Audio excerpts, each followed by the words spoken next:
বাজার ১ নম্বর গ্রাম পঞ্চায়েতের উদ্যোগে আজকে যে মহতী রক্তদান শিবির আয়োজিত হচ্ছে অনাথ সমিতির প্রাঙ্গণে। মঞ্চে আছেন আজকে এই রক্তদান শিবিরের মূল উদ্যোক্তা মাননীয় প্রধান ভাই গোপাল, আছেন পঞ্চায়েত সমিতির কর্মাধ্যক্ষ মৃন্ময়, গীতা দাস, আছেন এই এলাকার বিশিষ্ট সমাজসেবী চন্দন, স্বপনদা, আছেন আকবর, আছেন আপনারা সকলে। আমাদের পঞ্চায়েতের সদস্যরা খুব সুন্দর করে আজকে বরণ করে নিয়েছেন অতিথিবৃন্দদের। ইতিমধ্যে পঞ্চায়েত সমিতির সহকারী সভাপতি বসন্ত রুইদাসও এসে পৌঁছেছেন, স্বপন শর্মাও আছেন।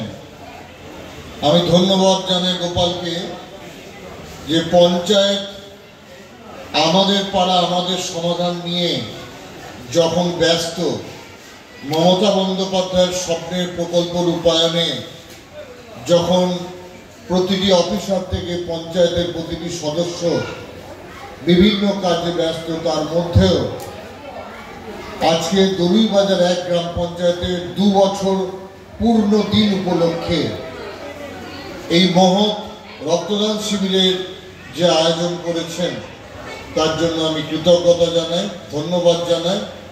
এর সাথে সাথে একটি চারা গাছেরও প্রদর্শনীর ব্যবস্থা করা হয়েছে পঞ্চায়েতের পক্ষ থেকে।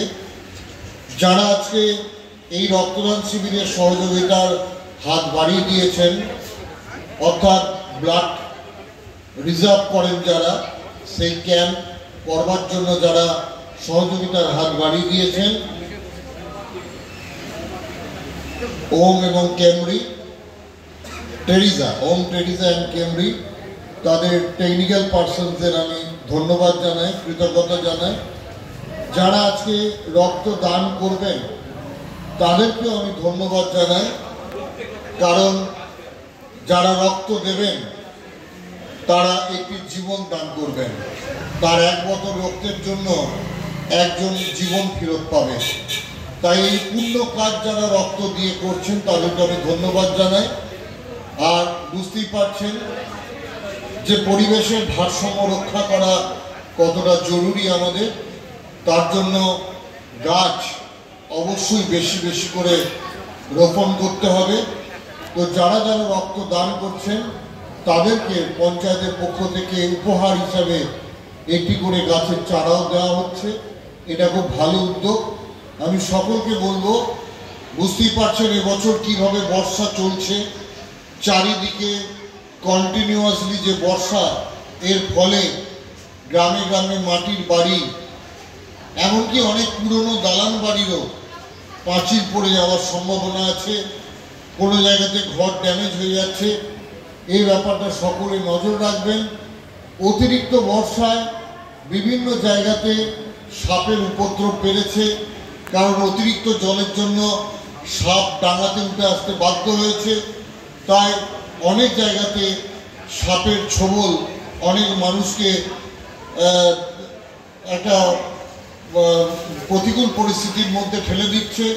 কিন্তু এটাও আমরা বারবার বলছি, সাপে কামড়ালে মরে না, সাপে কামড়ানোর সাথে সাথে মৃত্যু ভয়েতে তাড়াতাড়ি মৃত্যু হয়। তো ভয় না খেয়ে তৎক্ষণাৎ বাঁধনের ব্যবস্থা করা এটা দরকার আছে।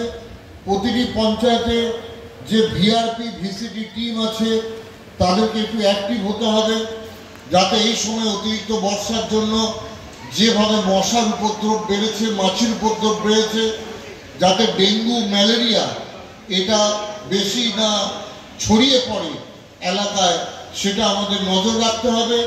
তার সাথে সাথে আমাদের এলাকার মানুষকে সকলকে মনে রাখতে হবে যে MGNRGA অর্থাৎ ১০০ দিনের কাজের টাকা মোদী সরকার, কেন্দ্র সরকার বন্ধ করে দিয়েছে। তাই আমরা ইচ্ছা থাকলেও পঞ্চায়েত থেকে রাস্তার ধারের ক্যানেল, ড্রেন, নিকাশি নালা পরিষ্কার করতে পারছি না।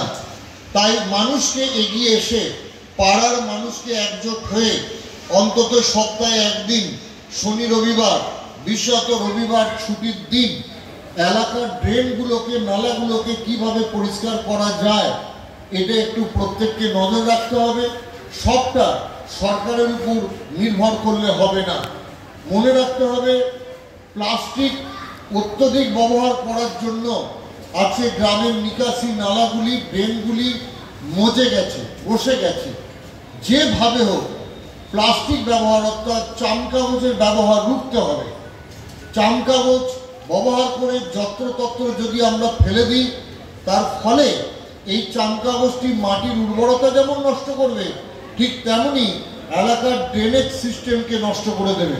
তাই চামকাগজের ব্যবহার কমাতে হবে এবং চামকাগজ যেটুকু ব্যবহার করবেন সেটুকু যত্রতত্র ফেলে না দিয়ে এটি সংরক্ষিত এলাকায় সেটিকে রাখার ব্যবস্থা করতে হবে। আরও আমি আপনাদের অনুরোধ করব, আপনারা সকলে জানেন আজকে বাংলার উপর, বাঙালির উপর কী ধরনের অত্যাচার নেমে এসেছে। আমি বারবার বলি, নেতাজি সুভাষচন্দ্র বোসের ক্ষেত্রে যে অবহেলা, চিত্তরঞ্জন দাসের প্রতি যে অবহেলা, বিনয় বাদল দীনেশের প্রতি যে অবহেলা আমরা প্রণব মুখার্জির ক্ষেত্রে দেখেছি, জ্যোতি বসুর ক্ষেত্রে দেখেছি, সেই অবহেলা এখনো বহমান। এবং আমরা বারবার বলবো যে হিন্দি রাজ্যগুলি বাঙালিদের উপর চাপিয়ে দেওয়ার সিদ্ধান্ত মানতে মানতে আমরা অপমানিত বোধ করছি। আজকে যেভাবে বাংলাকে বারংবার অপমানিত করা হচ্ছে, বাংলা ভাষাকে অপমান করা হচ্ছে, তার বিরুদ্ধে বাংলার মানুষ গর্জে উঠেছে। বাংলার মানুষকে আরও সংঘবদ্ধ হতে হবে এবং প্রতিজ্ঞাবদ্ধ হতে হবে যে বাংলা ভাষার জন্য একটা রাষ্ট্র তৈরি হয়েছিল, যে বাংলা ভাষাকে নিয়ে একটা আন্দোলন হয়েছিল এবং একটা রাষ্ট্র তৈরি হয়েছিল, সেই বাংলা ভাষাকে অপমান করলে আমরা মেনে নিতে পারবো না। তাই বাংলা ভাষাকে যাতে অপমানিত না করা হয়, বাঙালি যাতে সুরক্ষিত থাকে, তার জন্য সকলের উচিত মা মাটি মানুষের পঞ্চায়েতকে আরও শক্তিশালী করা, মা মাটি মানুষের সরকারকে আরও শক্তিশালী করা। আজকের এই পবিত্র রক্তদান শিবির থেকে আমি আহ্বান জানাবো এলাকার মানুষকে, সকলে নিজের সমাজকে, নিজের এলাকাকে, নিজের পরিবেশকে ভালোবাসুন, এলাকাকে জঞ্জাল মুক্ত রাখুন, এলাকাকে প্লাস্টিক মুক্ত রাখুন, এলাকাকে মশা মাছি মুক্ত রাখুন এবং আসুন আমরা সকলে মিলে, আমরা যারা বাঙালি সকলে, গোটা বিশ্বের বাঙালি একজোট হয়ে আমরা সকলে মাননীয় মুখ্যমন্ত্রী মমতা বন্দ্যোপাধ্যায়কে শক্তিশালী করি। সকলে ভালো থাকুন, সুস্থ থাকুন, ধন্যবাদ।